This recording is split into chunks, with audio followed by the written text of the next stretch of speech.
Yeah, it'll give us a little starter. Well, we're on live, so good to see you, Jennifer. And we'll have you introduce yourself in just a second. And I'm Adam Seaman, and I'm with Positive Leadership. And we're going to have a little conversation today about using StrengthsFinder in connection with positive leadership. So let me just get to my screen share and get this up. So great. All right. So I'm just going to say a couple things real quick. And first is that I think that StrengthsFinder is a great tool for community building. And that's why I think it fits well with community leadership programs. It also adds to the value proposition that you'll be able to give to your participants. It's, when they come into your program, whether it's Jennifer's or anybody else's program, what's happening is participants are looking for value, employers are looking for the value that they get out of the program.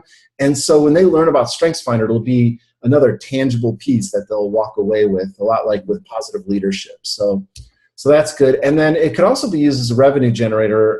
We can talk about that a little bit later. But the idea is if you get certified in the Talent to Strength process, then you can use it to maybe lead workshops in your community and have it be an earned income piece. Mm-hmm, mm-hmm. So yeah, I thought it'd be good, Jennifer, if we talked about how this video came about. But first, I'll just introduce myself. I'm Adam Seaman. I developed Positive Leadership. It's a program used in a lot of different community leadership programs. And I'm also a Gallup certified coach, and I have been working with StrengthsFinder for a while. I'm a big, big fan of the tool. I use it all the time in my personal life, in my business. I bug my friends about it, my family about it. I just think it's a really excellent tool, and we'll get into some of the reasons why. Jennifer, do you want to go ahead and introduce yourself? Sure, thanks. Good afternoon. I'm Jennifer Downing. I'm the Executive Director of Leadership South Coast, and we are actually located in southeastern Massachusetts. So our community leadership program services about a 12-town region area along the south coast of Massachusetts. So that's sort of how we got our name, Leadership South Coast, not to be confused with like the south coast of the country. It's really south coast of Mass. I am fairly new to my position. I've been the executive director for about a year now, and I'm actually the organization's first full-time director. For 10 years, we operated with a half-time director, and so had very limited capacity internally to really think about how we could enhance our program structure and offer some extended services to not only our participants that are coming through the annual program, but the alumni as they leave. And so I was sort of charged when they brought me on to think about program enhancements and also alumni engagement and what we can be offering to alumni. I was introduced to the Positive Leadership Framework when I attended the Association of Leadership Programs conference in June in Huntsville, Alabama. And I was just really impressed with the framework, and it seemed like a perfect fit for what our program was lacking. And that was what we were hearing from a lot of our sponsors and from alumni coming out of the program. They really appreciated what the program offered in terms of understanding the region better, who the key players are, what the regionally significant areas were, what the key issues were, and the resources and opportunities that existed. But what was lacking was really that skill building piece, and walking out of the program feeling like they could be and act in a more effective way as a community leader. So I was sort of on the lookout for something that would help us integrate that piece into the program. And that's what brought me to Positive Leadership. In terms of the StrengthsFinder, that's just an added bonus, I think. Leadership Rhode Island, which is just a stone's throw away from us, I know they've been using StrengthsFinder very successfully for several years. So it came highly recommended from them, but also, when I met Adam and learned about positive leadership, I learned that Adam was also skilled in training for StrengthsFinder too. So that's how it came to be for me.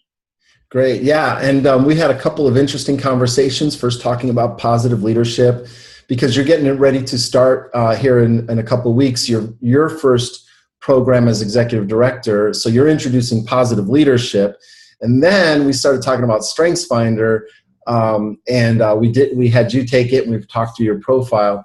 And so then we had some conversation about, well, how would we implement this? How does it embed into a program? And the true answer is there's many ways, and there's no one way, and we're still discovering different possible ways to do it. So I do a lot of training with the StrengthsFinder with a lot of corporations. I also run it within my youth leadership program with my high school students. I do it with nonprofits, StrengthsFinder with family and friends. Even recently, a couple weeks ago, I was invited to a dinner, a family of a large foundation here in Tulsa, 3 couples, a mother and father, and then their 2 offspring with their spouses, to really just go through the StrengthsFinder. We sat around this really nice restaurant dinner table and talked through their themes, and just to help improve the communication. It was a lot of fun. So doing this with families is just really good for improving communication. Anyway, so as we were talking, it was like, well, how do we implement talent to strength within that framework of a community leadership program? So we're just going to go through some ideas. We're just this is unscripted. We're just going to kind of have some back and forth, answer some questions. Jennifer usually asks really good questions that I think a lot of other people would be like, yeah, I'd want to know the answer to that too.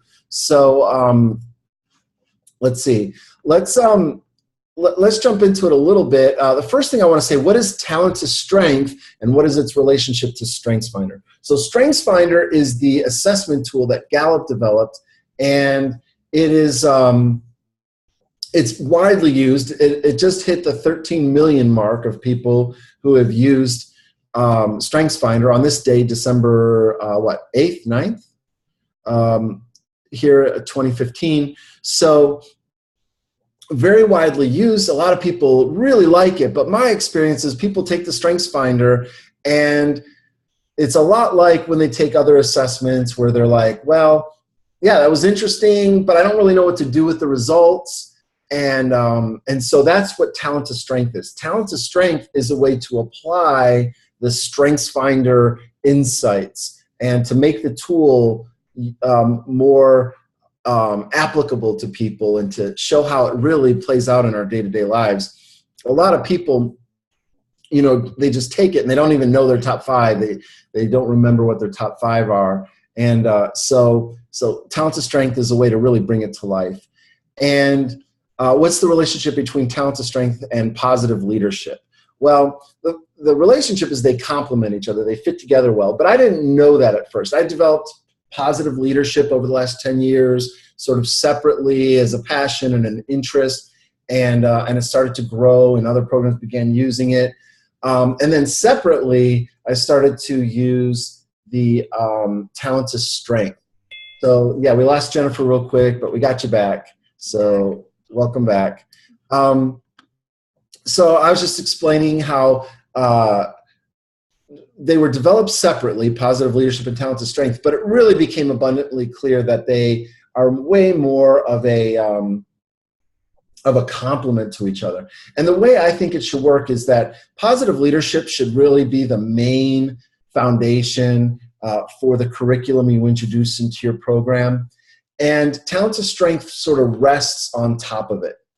And then, maybe in a 2-to-1 ratio is kind of how I think of it. But talent to strength should not replace positive leadership. I think you should talk through the 7 capacities, and then, if scheduling time to then bring in a StrengthsFinder component through talent to strength.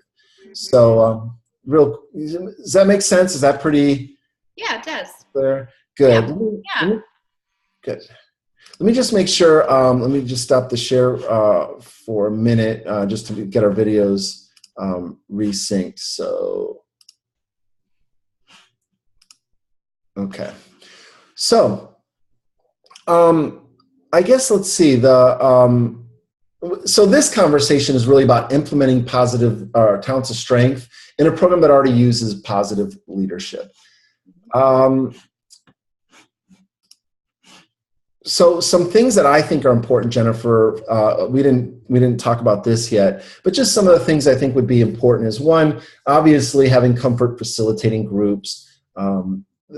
That's basic. And then, somebody should also really have a good understanding of positive leadership. And I know you're going into your first year, but I noticed you're a very quick study, and there's no reason you couldn't introduce both. Just maybe a little more work in terms of the preparation. And instead of one learning curve, there's two learning curves. Right. But I think that's fine too. And then the next year you do it, I think it'll just even come together way more smoothly. But just really having an understanding of those foundation concepts of positive leaderships, the idea, for example, of social force, which I think a lot of people just jump right into the 7 capacities. That's really what they think of with the positive leadership model. But really, it's those 7 capacities are sort of like lenses, and then the main camera is the idea of social force, and you're just putting on the different lenses to maybe really channel that a little bit more effectively. But that's more a story for another conversation to get really in depth on those foundation concepts. But then the other thing is to have a strong grasp of StrengthsFinder. And that's what we started to get into in our last call and decided, we should probably video record this. And, so what is StrengthsFinder? Being able to explain how it's unique, and there's some advantages of this tool, and how it was created is really important, actually. And then what is the difference between a talent and a strength? We'll talk about that a little bit. And then to have some general familiarity with the 34 themes, I also think is really important. And, that takes time. That does not come overnight. And then the last thing is, if that wasn't enough, is to have a little bit of an understanding of the talent to strength framework. So I'll introduce you to the COIN model, which is a way that I explain it. And then, there's a lot of quick sheets and worksheets, so tools and resources that you can give as handouts, which is really nice. The talent to strength thing is already kind of like pre-developed. So I think that it offers some really good tools to speed you along, and it organizes things into one, streamlined sort of process. When I went through the Gallup certification, which was wonderful, it was just almost like so many tools and so many concepts that weren't necessarily put together in a flow. Mm-hmm. And a lot of people that went through the certification with me sort of feel the same way. Is it was a great experience, well worth it, and what do we do with it afterwards? So talent to strength kind of helps. It provides one pathway to make it happen. So okay.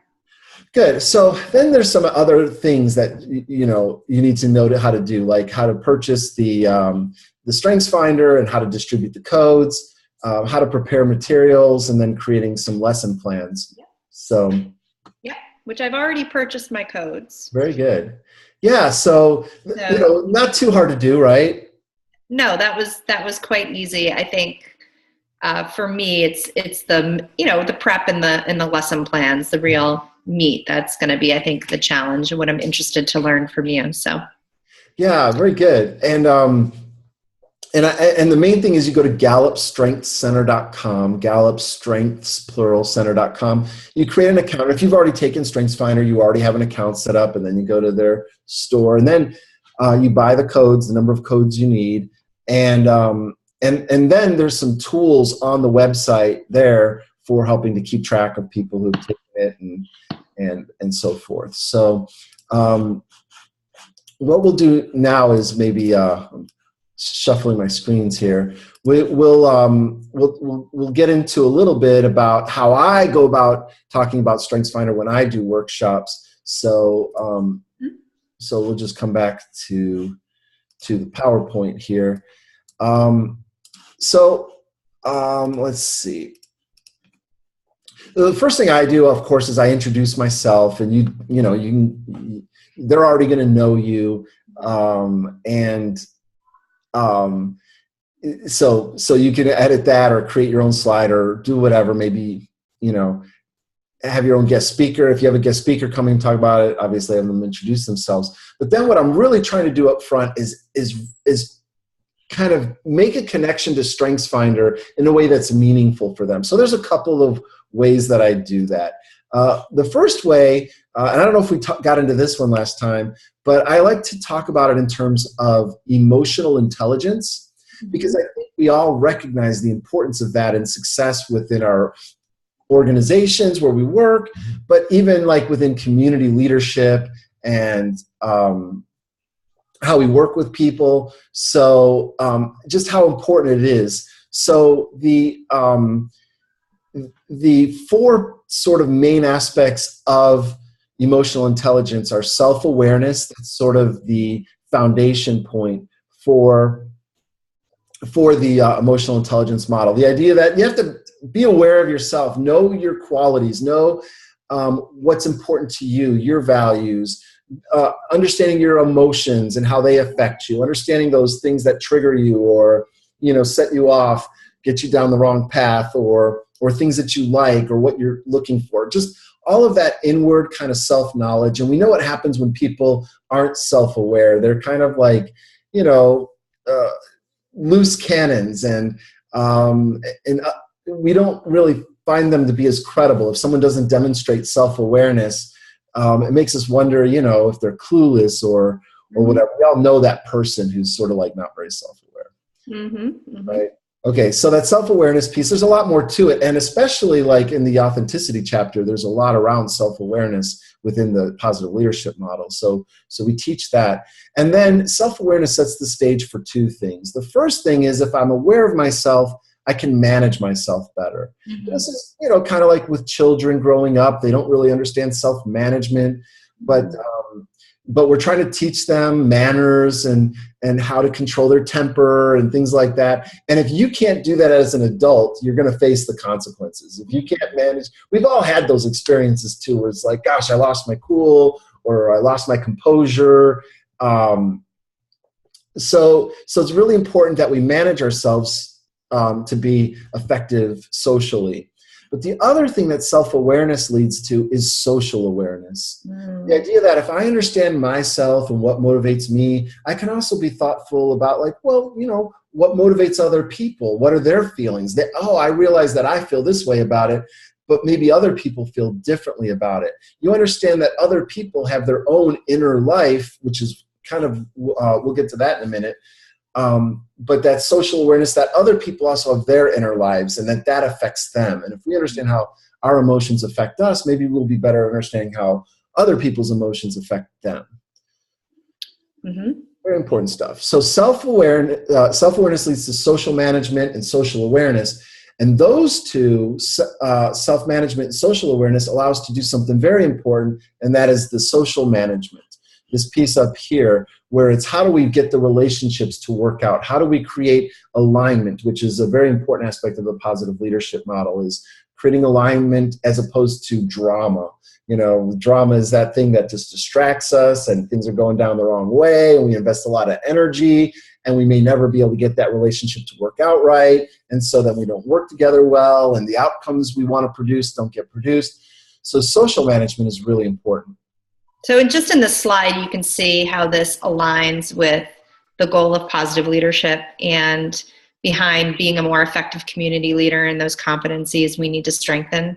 It's all heading in that direction. Heading in that direction. Really helpful slide. Yeah, all of these pieces just sort of come together and fit together nicely and create sort of a comprehensive view. And I think things that really open the eyes of your participants more. So right on. And the StrengthsFinder piece fits in here perfectly because, first of all, I get so much self-awareness when I read my report for the StrengthsFinder and understand, what are my qualities and how are they different from other people, which that leads to social awareness. If I'm like, oh, there's 34 themes, these are my 5, wow, there's 29 other themes that I don't even know about and how they interact. So it begins to make me aware of other people. And the self-management part, which I kind of should have done before the social awareness part, I just got too excited, but self-management comes from that self-awareness. Now that I know some of my themes and how they really play out in the way I communicate, in the way I get my work done or don't get my work done, procrastinate. A lot of that is explained within my theme profile. I have adaptability is my number 6 theme. And so even if everything's going well and I'm being productive, I will make myself adapt and jump around to something else because I feel the need to always jump around because of my adaptability.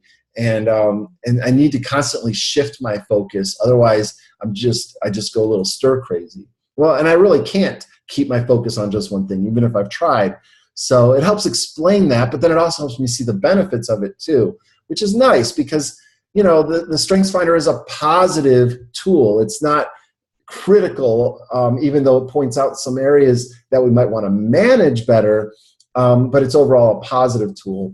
So then if I'm at the point now in my personal life, Jennifer, where I can pick up on themes when I'm working with somebody, even if they haven't taken the StrengthsFinder, and I can understand, if I want to manage our relationship better, I need to understand that the other person asking me questions isn't being offensive. They just have analytical. They just need facts and data, or if somebody has the belief theme and they're really dug into a particular viewpoint, I'm not going to talk them out of it and we'll bump heads. So if I could, understand and appreciate their beliefs, I don't have to adopt them, but I could respect them and, manage that relationship better because I'm aware of these different themes.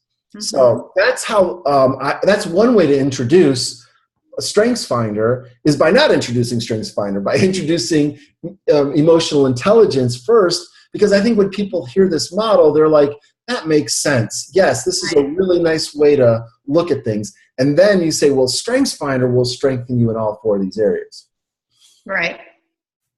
Good. Let me just check in real quick. Are you able to see me on video? Because on my screen, I just see you. Yeah, I can see you. Okay, great. So hopefully that it'll record that way. If not, then I apologize to the people viewing this who are, well, actually, I'm not apologizing. It's better. You don't have to look at me. So the other way that I introduce StrengthsFinder is this way, and we've talked about this, I think, a little bit last time. But I start off by talking about the golden rule. And everybody sort of, or at least somebody in the group knows what the golden rule is. Treat others as they would like to be treated. Or, yeah, I would treat others as I would want to be treated. That's the golden rule. And the idea being that, it's only fair to give people the same benefits that I would like to receive, to give people the same treatment that I would like to receive.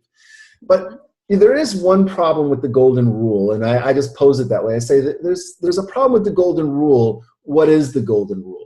And or what is the problem? And somebody will inevitably say, well, maybe the way others want to be treated is different than how you would want to be treated. And of course, that makes sense, that some people might want to be treated differently. Some things are important to them, that aren't as important to me. One time I was at a casual dinner, and the host introduced me to one of the other guests who just walked in the door, and I was sitting down. And so I shook the guy's hand, and he just stood there. He wouldn't shake my hand. And he's like, well, he wanted me to stand up before I shook his hand.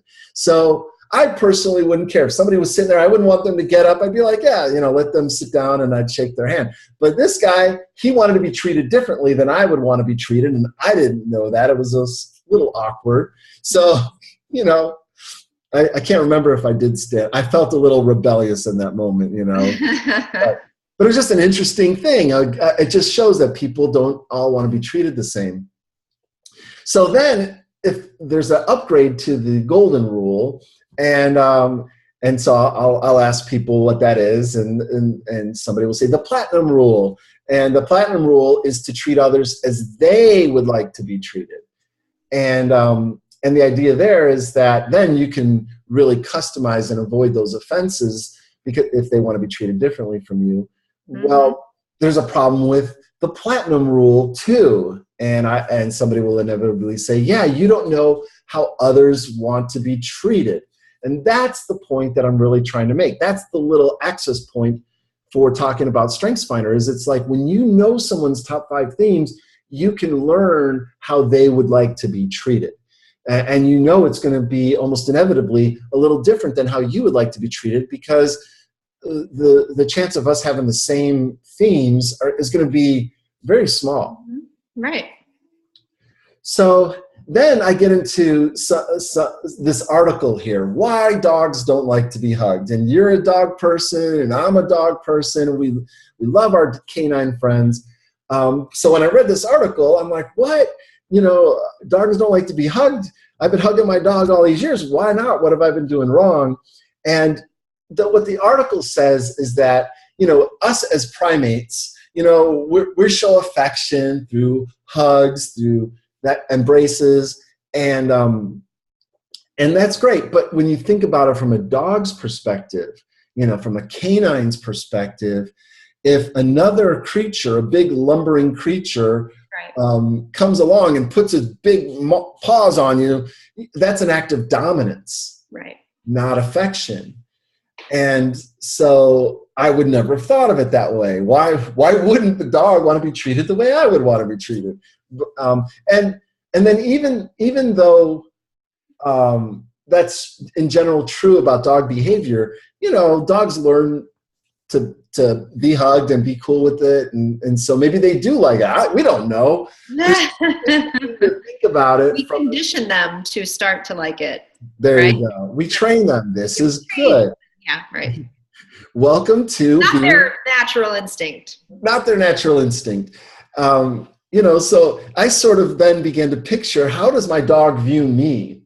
And I thought of it this way. This is an aside, which I'm prone to, a lot of asides. But I think my dog sees me as this benevolent Yeti, you know, like a Bigfoot, you know, because, you know, like, but he's nice. He gives me treats. He talks to me in this high-pitched voice that he doesn't talk to anybody else in.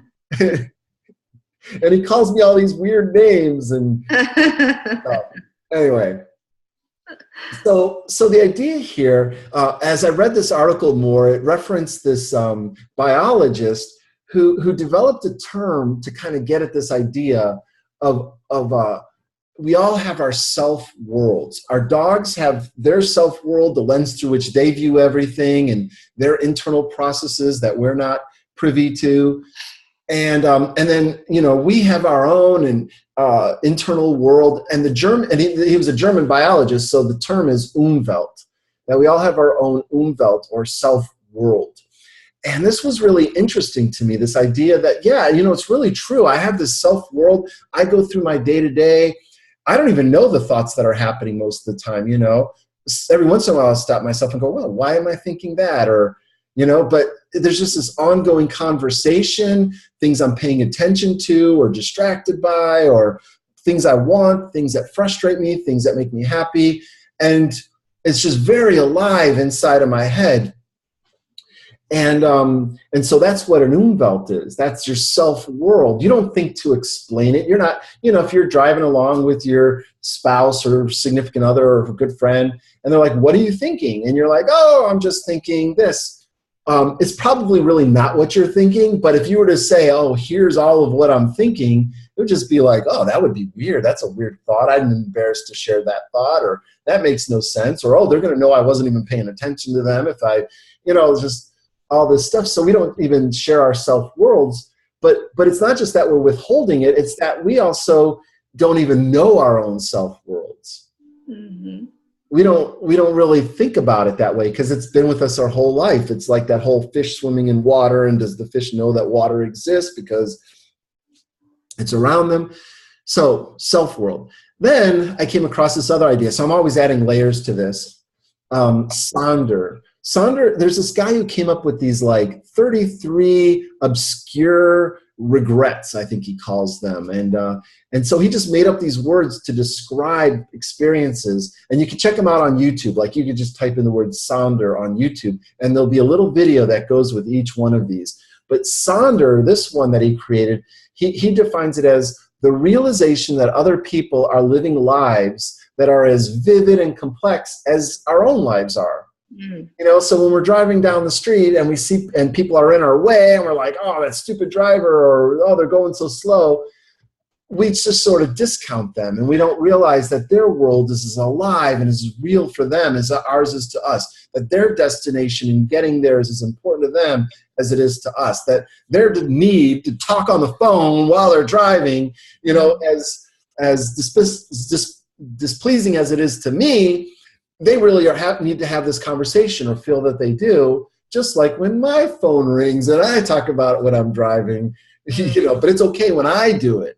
So we have, you know, so Sonder is that just granting other people that same legitimacy we grant ourselves. And I just think that these are really cool concepts. Now, that's the operative term, I think.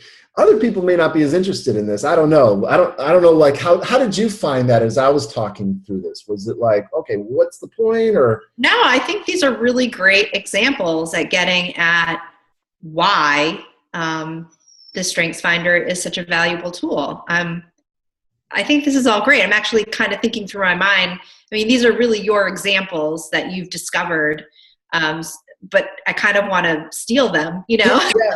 Yes, steal. And I'm just kind of thinking about like how I would introduce these same concepts, you know?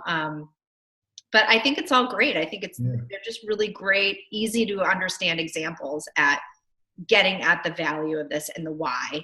And I think it connects really nicely with sort of the overall purpose of the program that we're teaching, the community leadership program that we're integrating this into, and the overall purpose and goal for that, you know? So it's a really nice, you know, connection, and yeah. Good. And and the whole point of everything in here is trying to make this as relevant as possible. Right. The whole point of Talent to Strength is to make StrengthsFinder relevant. The whole point of positive leadership is to make leadership relevant. And I use a lot of words and a lot of complicated structures, but if you saw my top 5 themes, maybe I'll be able to pull them up here at some point. Oh yeah, they'll be there on the next slide.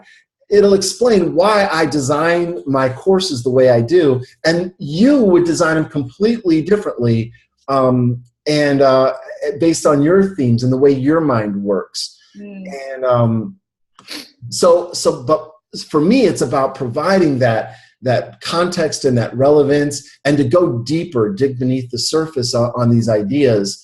That's probably a trademark of everything I do, is I don't ever want to do something at the surface level. There's always something sort of beneath the surface. And if you can reveal it, I think it increases people's understanding. Yeah, absolutely. I also realize it's not everybody's, you know, favorite thing either, that some people are just like, just tell me the quick point and move on. So I'll move on. The point of the Umwelt and Sonder is to really say that StrengthsFinder reveals a lot of our self-world. It really says a lot. So, like, for example, I have your top 5 here. I just overlay it on the screen here. And, you know, I know that harmony is important to you, that it's your number 1 theme. So it's the one you scored the highest on. And it's the theme that really guides your day-to-day, that as you go through the day-to-day, you're really seeking harmony. And when you experience discord, you want to resolve it. Whether it's loud noises, you know, like in a musical sense or whatever, there's harmony and discord, or whether it's in relationships, or maybe it's even when you do tasks, you're like, this doesn't really fit with this, you know? You sense discord and you try to bring things into harmony. So harmony is way down the list for me. It's my number 32 theme. And so I don't really think about, I can deal with a little bit of chaos, you know. I'm comfortable with it.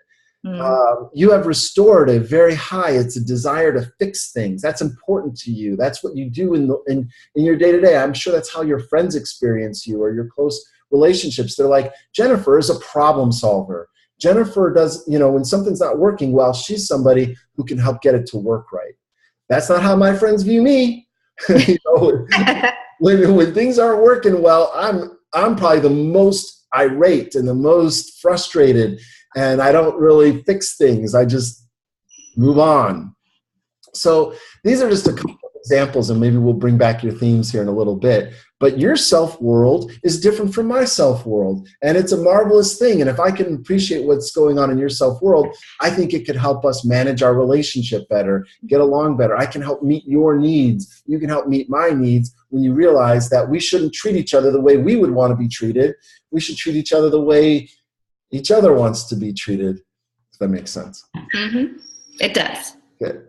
So I go and I tell my StrengthsFinder story, and I use these themes here, or these kind of dates. This obviously wouldn't be something you would use, but maybe you share your own StrengthsFinder story. And yours doesn't start way back to 1996. Yours starts, pretty recently. And I know that's your little canine friend barking in the background. If you want to take care of that, you're welcome to. I could keep going, but it doesn't bother me. Okay. I may step away, but just keep going. Sure. Whatever your dog needs. Now it's about my dog's StrengthsFinder. Yes, it's about your dog's Umwelt. So this is not necessarily relevant to you. I don't even know if I've told you my story. I'm not going to do it now. But it's just, I want to say why I believe in this tool. And that's the point here is, if you don't like the tool, don't use it. If there's another tool you prefer, use that. I know I've sampled the buffet of dozens of different personality type inventories. I really, really like StrengthsFinder, and so I tell my story. But then I share my top 5 sometimes. I go through, my number 1 is strategic, my number 2 is individualization, ideation. Ideation will explain why I'm drawing all these connections, and a lot of people will be like, where's he going with that, And then I try to connect it in there.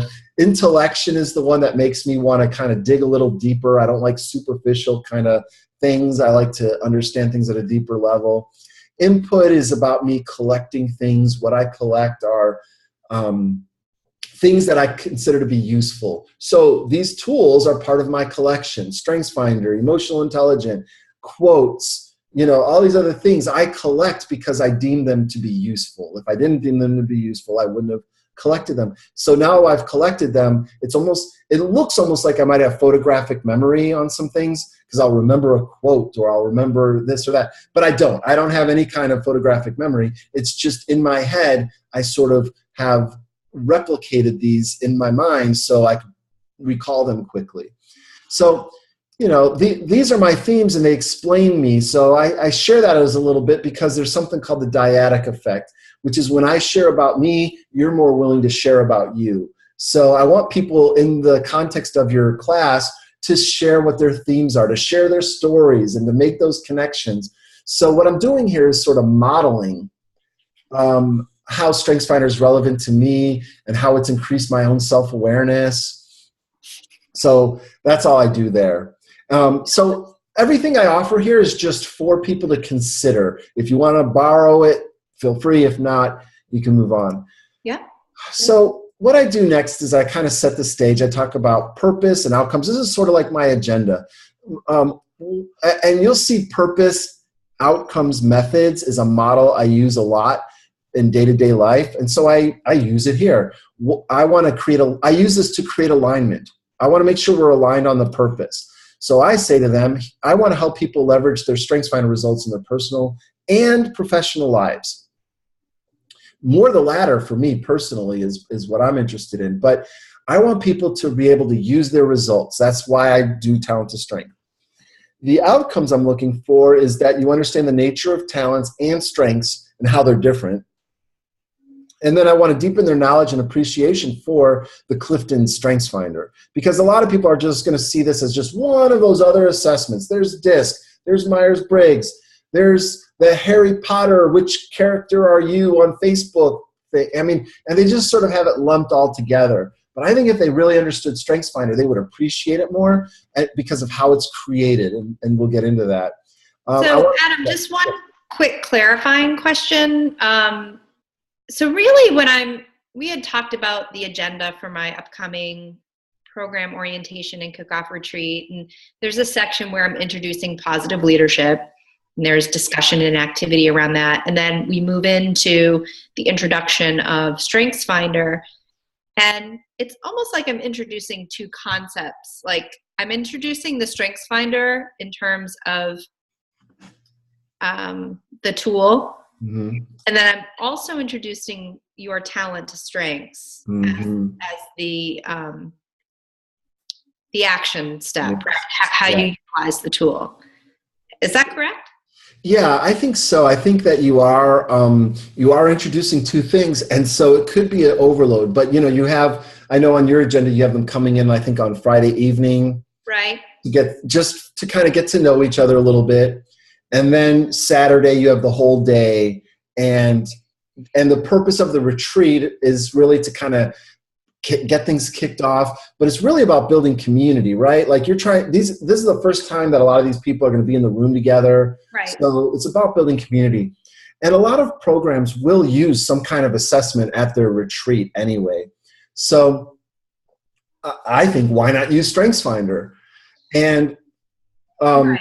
I'm sorry. And so, I think it seems like many programs will use a tool or an assessment at the orientation or retreat, and then it just stops there. And so this talent to strengths framework that you've created allows the integration into positive leadership during the whole course of your cohort. Yes. So that the door doesn't just stop there at the orientation, but then continues on for the duration of the program, correct? Yeah, okay, good. That's exactly right. So I was looking at a document earlier. I don't know how this will show up. Let me go back to the screen share here for a minute.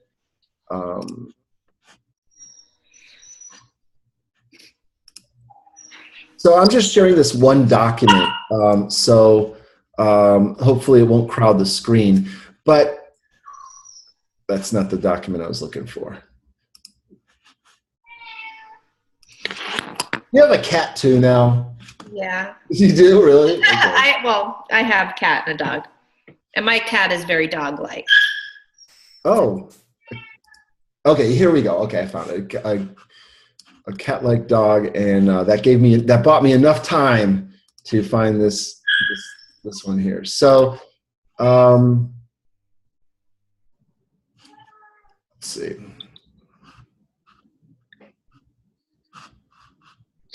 All right, having some technical difficulties, but okay. So as you hold on, keep talking. I'm gonna just. Yeah, go for it. Go for it. So in this document, what I have is some ideas for how it connects to each of the themes. So, for example, I'm still drafting this, but clearly I have a lot of thoughts on how StrengthsFinder fits with authenticity. So I might introduce authenticity, spend some time talking about authenticity, and then come back with some connecting points. So, for example, in the positive leadership chapter on authenticity, I talk about self-awareness.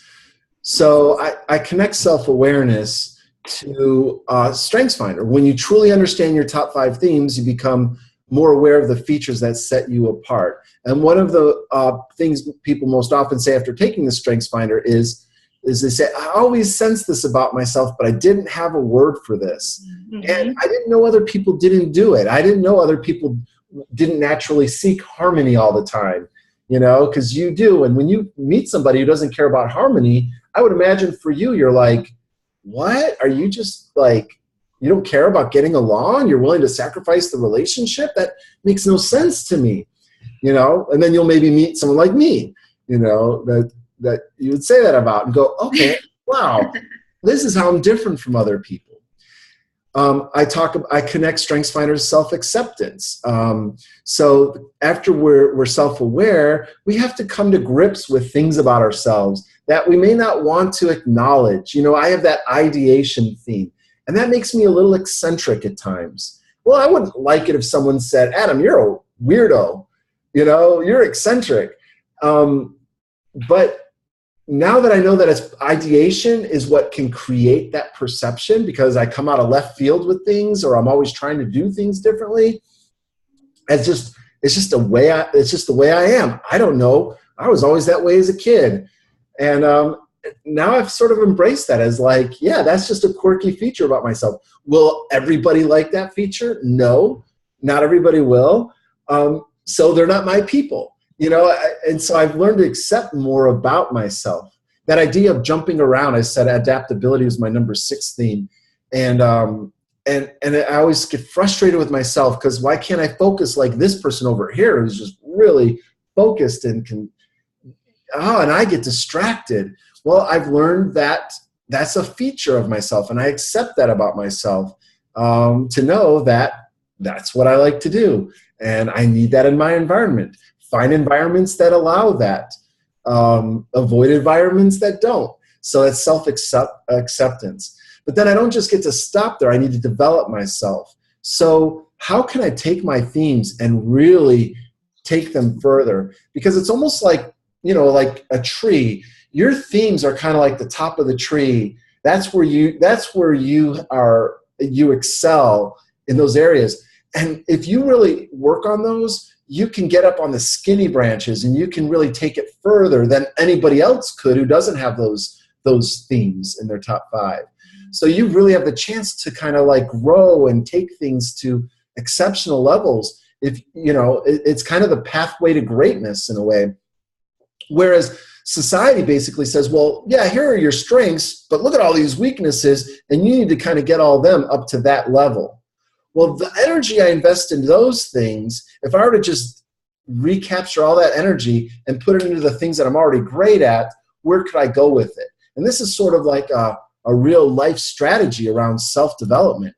So, and then the last piece is self-assertion. And this is about taking those things that are true about you, the things you are aware of, that you accept, that you've developed, and then bring them out into the world, assert them. Don't wait for people to come and discover you.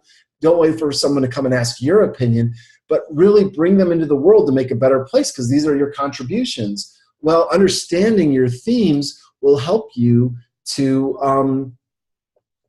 know how to have a better impact in those areas where you should assert yourself. So this would be an example of how maybe after I've talked about authenticity and explored the chapter, I could then bring StrengthsFinder into it. Mm-hmm, mm-hmm. And I do something similar with purpose. You see maybe not as much of a connecting point, but there's a connecting point for each capacity that you can tie in. And this is an early draft of this document, so I think it can grow and become more refined. And then maybe you'll discover some connections for how does StrengthsFinder fit with gratitude, or how does it fit with resilience. And so that's kind of the fun of playing with these tools and models. And the fact that you can kind of tailor them to your kind of needs. So you can throw it back at your groups too.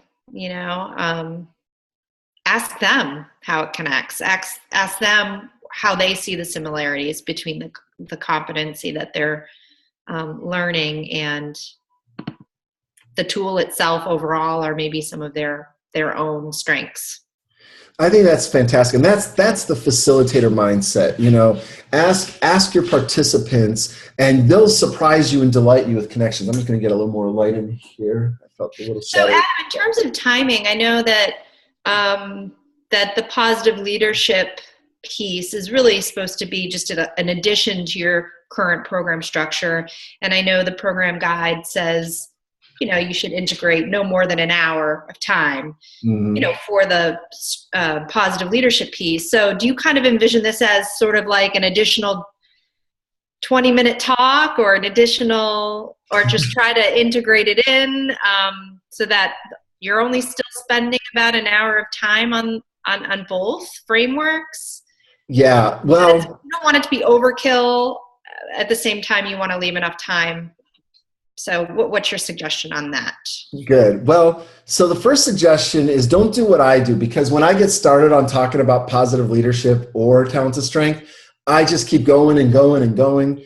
And so, if you have the discipline to kind of keep it, I think 45 minutes to an hour is a really good time frame for positive leadership. Mm-hmm. To really explore that. I think that should be the star of the show.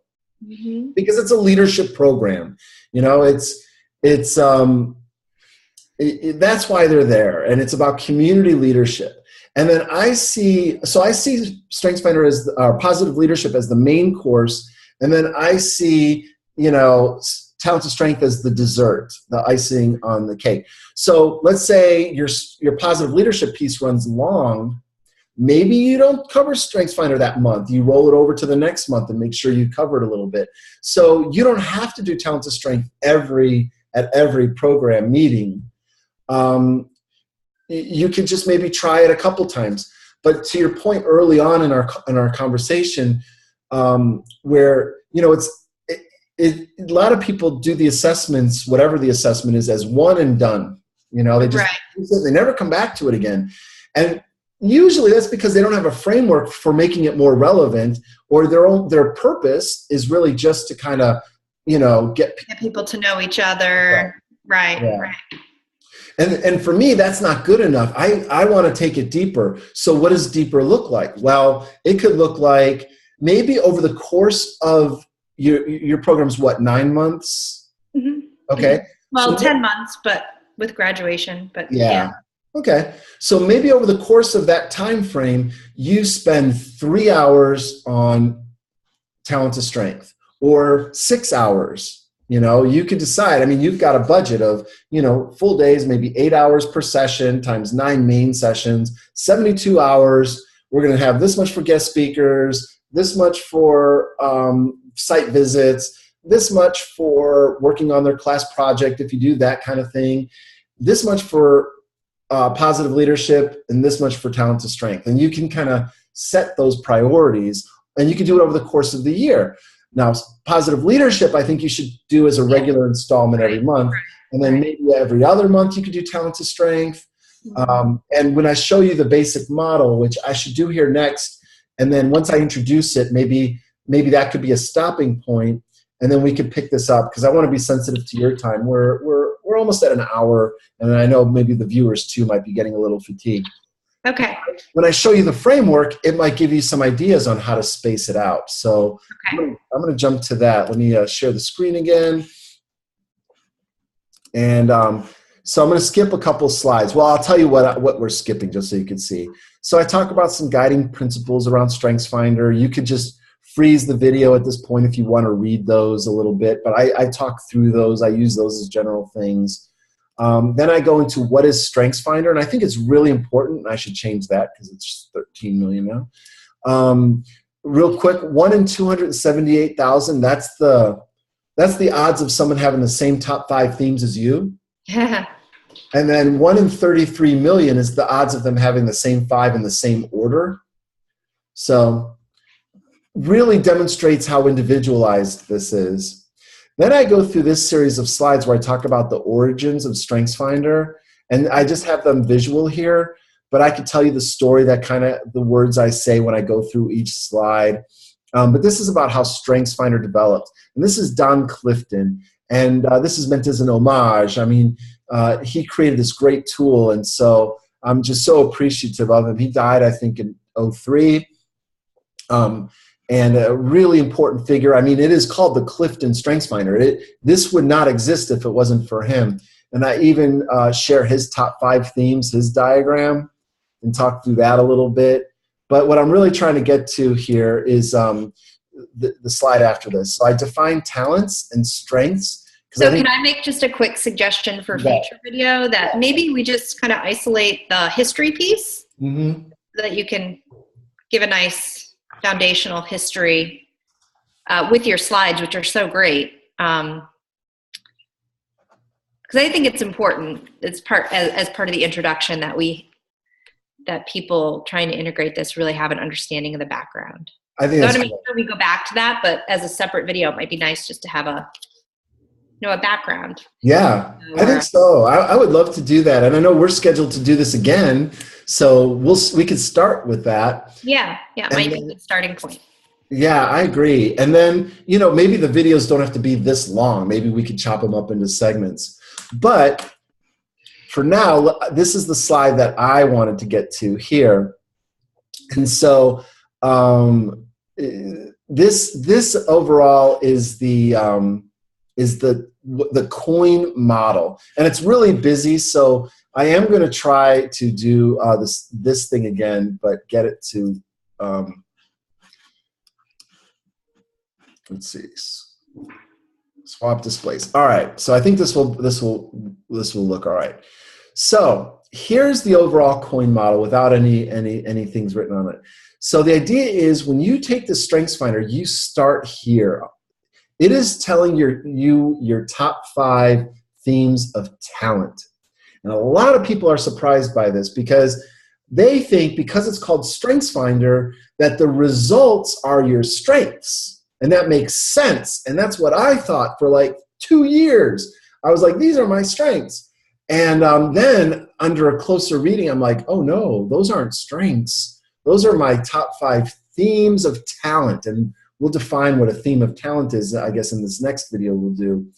And talents are good. So that is not meant to diss on talents. But they're not the same as strengths, which are over here on this side. So that's the model, is you're kind of going from talent and you're moving your way towards strength. And it's a long process to get there. It's a long journey, but it's worth it. It's really worth doing. But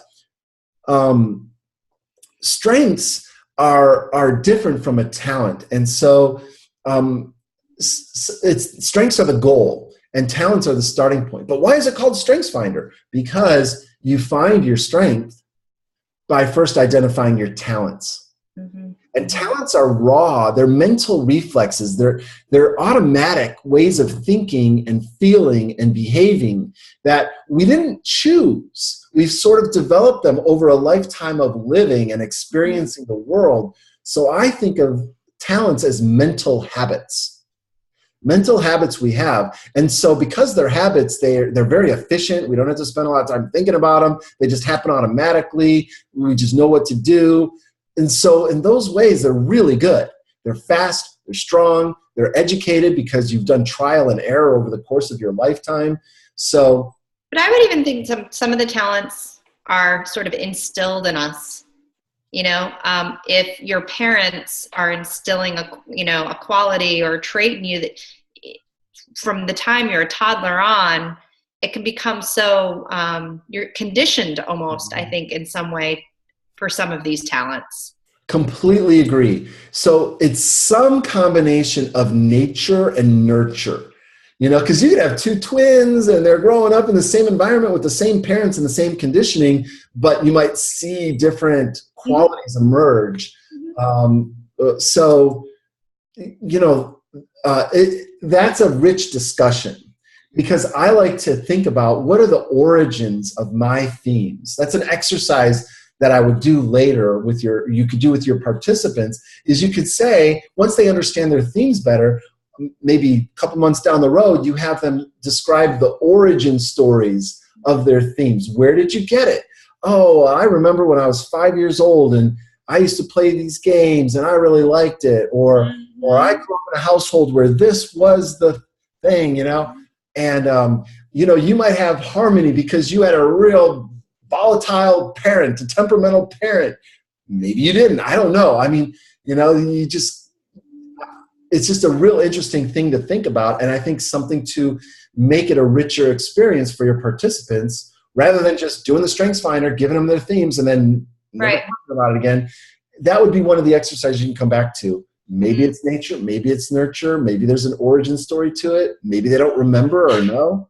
Right, it's just one of the interesting things to think about. So needs and patterns, basically what I'm saying here is that when you have these themes, you have needs. They're just needs that you have. You can't explain it. You don't know why you need it, but you just do. You have competition.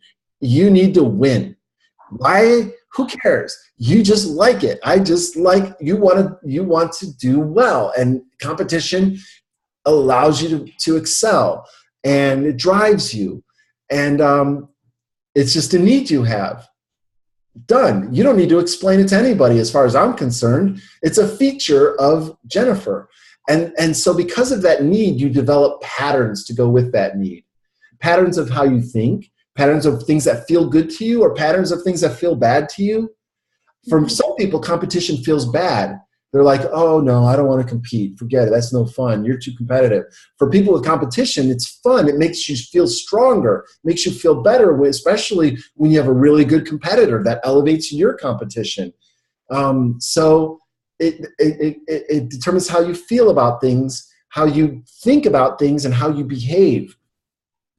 So that's what talent is. So when you understand that talent, it starts to make so much more sense to people when they understand it more.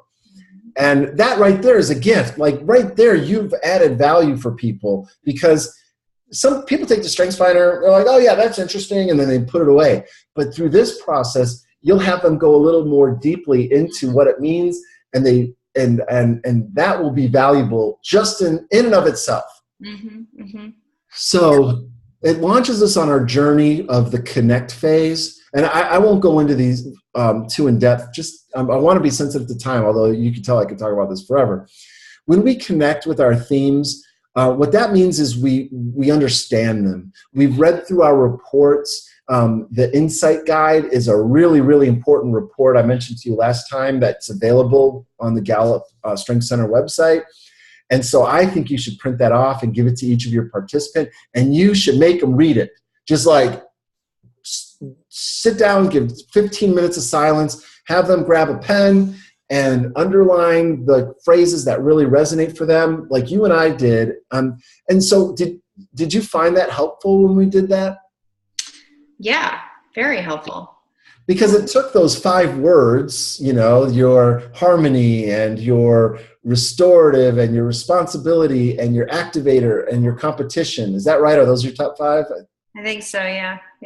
So it brings them to life more. It helps us really, understand what do those words mean and how do they play out. And that report is tailored to you. So if somebody else had harmony in their top 5, their description in the Insight Guide would be different from your description in the Insight Guide. And that really wows people. So I even point that out. I might say, oh, who has achiever in the room? Okay, read your description aloud. And they start reading it aloud, and other people who had their hands up for achiever, they're like, what are you doing?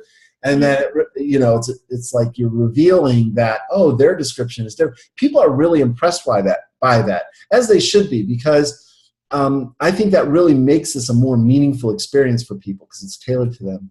And then I make people memorize them. So you need to memorize your top 5, because I'll pop quiz you if I saw you on the street.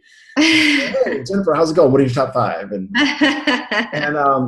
But the real reason is if people don't remember their top 5, then they get no further value. There's everything else that comes after in this model won't matter, because they won't even remember their top 5. So we have a little exercise called creating a mnemonic, and I have them create their own mnemonic, and there's a worksheet for that. So once they've connected with their top 5, it opens the doorway for the next stage. And that's how this model is. It builds, sequentially. Mm-hmm. So when you can connect with your top 5, you can begin to observe them. So since we've talked about your top 5, have you come to see like, oh, there's my harmony kicking in, or there's my responsibility making me feel guilty, or? Oh yeah. Well, I have been seeing it for many years, and it wasn't until taking the StrengthsFinder and actually having it laid out in front of me that I was able to recognize it. That's right. I'd already known my patterns, but I think nothing was a surprise to me. Nothing was a surprise. And you strike me as a self-aware person, and so that I'm not surprised that you weren't surprised. But to have a name for it really does something. Right. There's a theory but called... I also really, going back to the connection, I really appreciate that my sense of harmony or my pattern of harmony is not the same as the next person's harmony. That's right. I think it's really fascinating, but I think it's important to know that, And that's a great potential line of conversation with your participants. So that would just be an example of like, well, what could we do with StrengthsFinder? You could begin to have people describe their themes, and people with the similar themes could describe what's similar for them or what's different for them. Right. Yeah, very good. So the observe phase comes after connect. Now that you've memorized them, now that you understand the description and how what the words are that describe your theme. Now you might be able to see them start showing up in your day-to-day. And that's what I mean by observe. To catch your harmony, keeping you from negotiating a hard bargain, so that you could then say later on, once we get toward nuance, you could be in a negotiation situation and say, which is better, my harmony or my competition? And then you can say, wait a minute, I might instinctively use harmony, but let me dial down my harmony. Let me dial up my competition in this moment. That's amazing. That's coming so far to be able to match our themes to the situation. Way better than life comes your way and whatever your reaction is your reaction.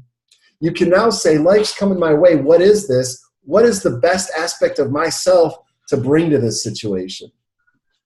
You become way more powerful. Right. You increase your social force, which, as you know from the positive leadership stuff, is what this is all about to me, is increasing people's social force.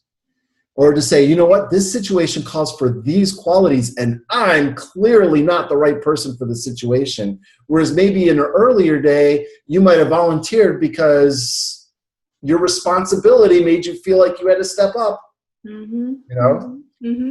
So I jump ahead of myself. So you observe your themes. You do slow motion replays after a meeting. Go, right, like what themes took place. And we do this really cool exercise called the strength meter. And you carry around this worksheet for the day, and you write down the different segments of your day. You wake up in the morning, you go to the office, you have a meeting, you go to this thing, social event. And each segment of that day you would rate on a scale of 1 through 100. 100 being I loved it, I had a blast, I was at my best, and 0 being like this was terrible, it was like torture. So when you look at each segment of your day, you'll see the different things that create different emotional resonance for you, positive emotion or negative emotion, and discover why. You would look at your themes to explain why you gave it that score.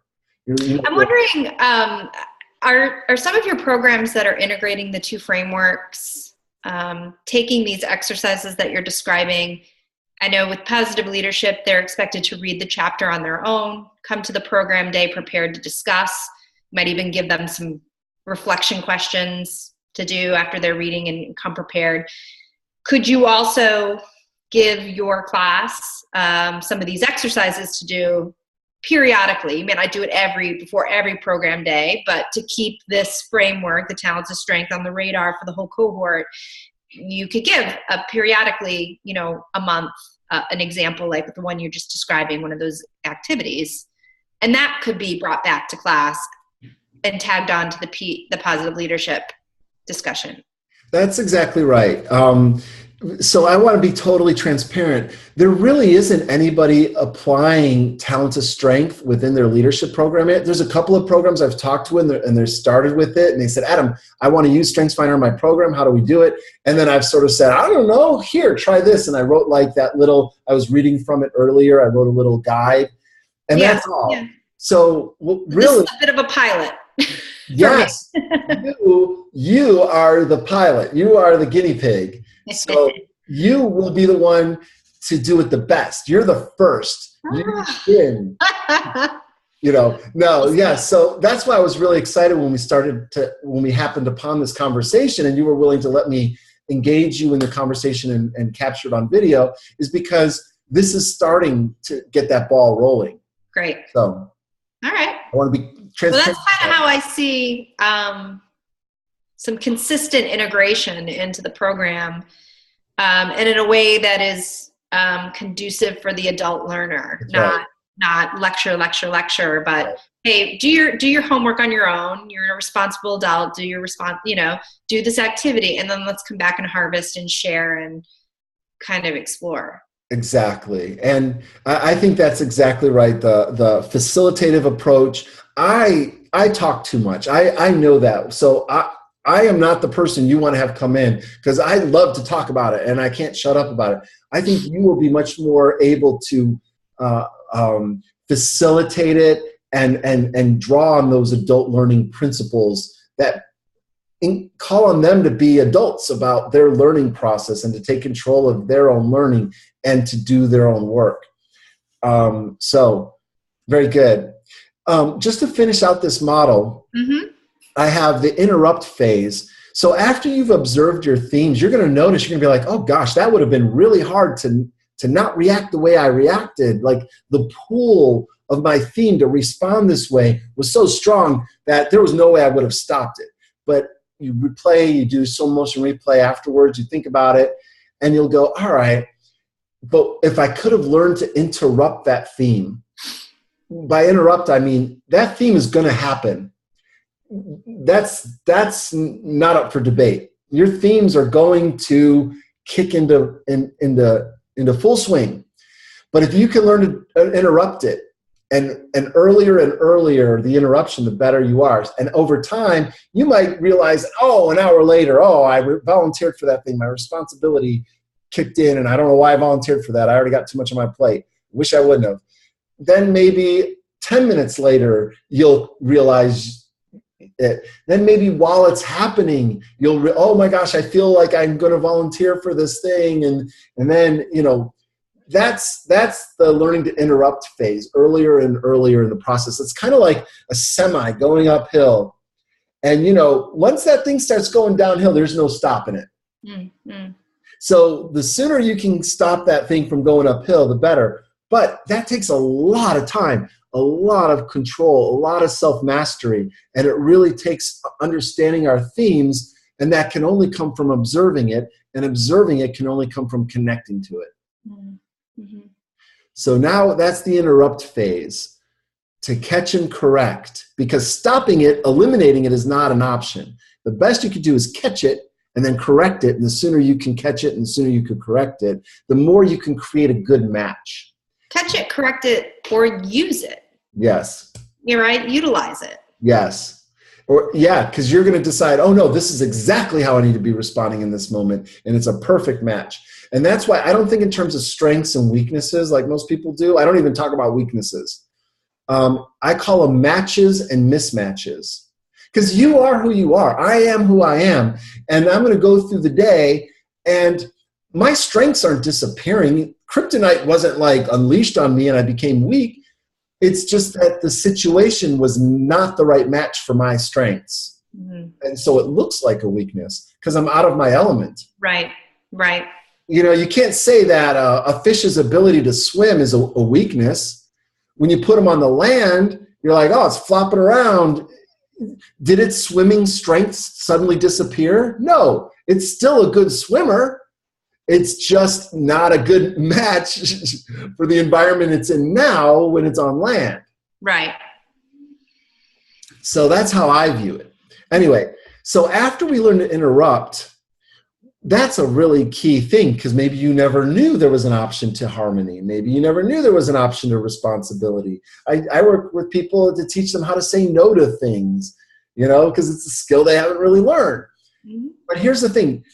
Back in the talent phase, the idea here is your talents are always on. They're like booted up when you wake up in the morning. They're programs that are running in the background very efficiently, very powerfully. So they're always on. Mm-hmm. It's not till we get to the interrupt phase that you can actually turn them off. Right. Potentially, So on or off, all the way on or all the way off. Well, that's not a really good choice. It's better than all the way on. This next phase is more like the dimmer switch between all the way on and all the way off. Maybe a little bit of harmony, maybe a lot of harmony. Maybe dial that up, maybe dial down the competition, or maybe dial up the competition, dial down the harmony. Mm. So that's what nuance is. Nuance is like that fine motor skills. And that's why we do something I call the handwriting activity, because it asks people to write something with their dominant hand. Great, easy. And then I say, now write it with your offhand. Whether it's writing their name 10 times. And how much more difficult it is for people to write with their offhand. They don't have that nuance in that other hand. And so their hand's going, they can't control it. It's doing all these other things. Whereas with your dominant hand, you can do very, very nuanced things in your handwriting. And that is what gets us closer to the strength, where we could be more purposeful about using our themes. And now we have this foundation that we build upon to get to what I call those skinny branches. And so this is the coin model. This is why I call it talent to strength. And in between there is the coin model. And so the coin model, now you have 4 distinct segments. So now you can decide, well, over my 9-month program, we'll introduce talent to strength 4 times, and we'll spend an hour on it. Or maybe for the first 2 programs, we talk about interrupt.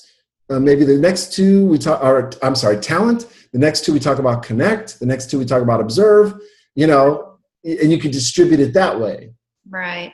You can try. So this gives you options. I'm not necessarily telling you how to do it, but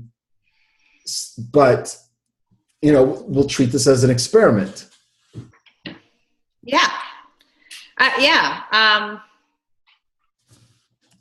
like that. I mean, just kind of thinking that makes probably the most sense is to break it up like you suggested. In retreat, sort of do that introduction, explain the coin model, and then circle back to it over the course in more depth over the course of the program. That's great. Yeah, I think that makes sense. Good. So I also wrote down for next time we can talk about the tools. So we'll talk about the history as you suggested, and then we'll talk about the tools. Give you some samples of some of the tools. I referenced a couple of them already. Yeah, they sound really good. So. Yeah, it's good. It's good stuff, and I'm always refining it, and I'm always open to suggestions. And you're going to discover things and connections you're going to make. So really excited about this. So yeah, let's just do exactly what we did this time. Okay. For next time. Great. Does that sound good? Yeah, I mean, I already feel much further ahead than our last discussion. So this was very helpful for me anyway, and I'm sure I'll replay it a few times. So I'm glad that we're recording it because you did share a lot of information. So it's good to be able to hear it again. Great. Good last words. So let me just stop the recording there.